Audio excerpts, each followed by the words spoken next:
Hai, perkenalkan kami dari kelompok 5 yang membahas hukum kekekalan momentum.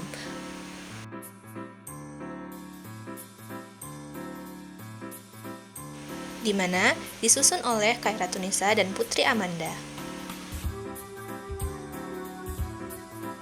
Hukum kekekalan momentum adalah fenomena setiap kali terjadi tumbukan atau tabrakan terjadi.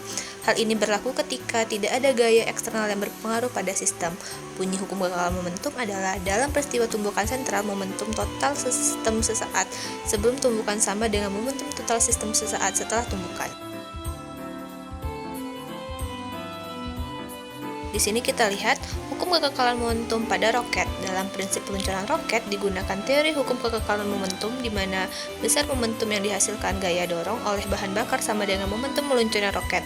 Pada keadaan mula-mula sistem, roket dan bahan bakar diam sehingga momentumnya sama dengan 0. Hukum kekekalan momentum berlaku pada roket seperti halnya pada semua objek lain dalam fisika.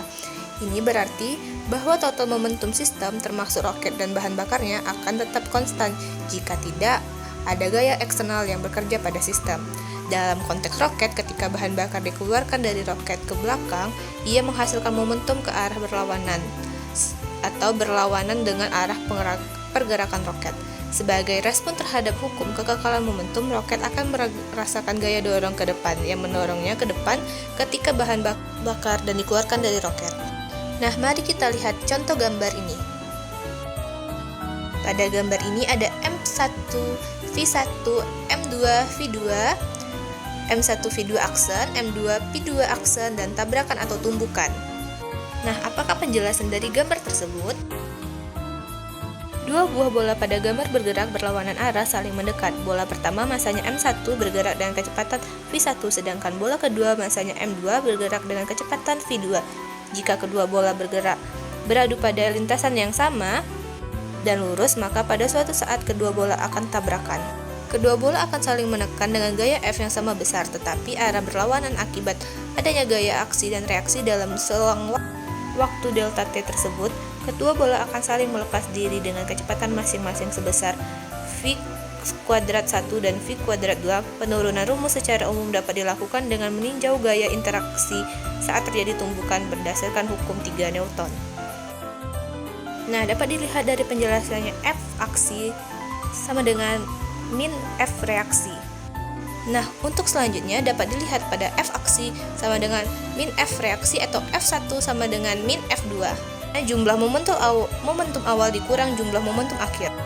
Pada hukum kekekalan momentum dapat disimpulkan, hukum kekekalan momentum menyatakan bahwa total momentum sistem yang terisolasi akan tetap konstan selama tidak ada gaya eksternal yang bekerja pada sistem tersebut. Ini berarti jika tidak ada gaya eksternal yang mengubah momentum, maka momentum total sistem akan tetap sama. Kesimpulan dari hukum ini adalah bahwa momentum adalah kuantitas fisika yang terjaga yang memiliki inflasi penting. Nah, bagaimana? Apakah teman-teman bingung? Ayo kita coba melalui simulasi Cospes Edu.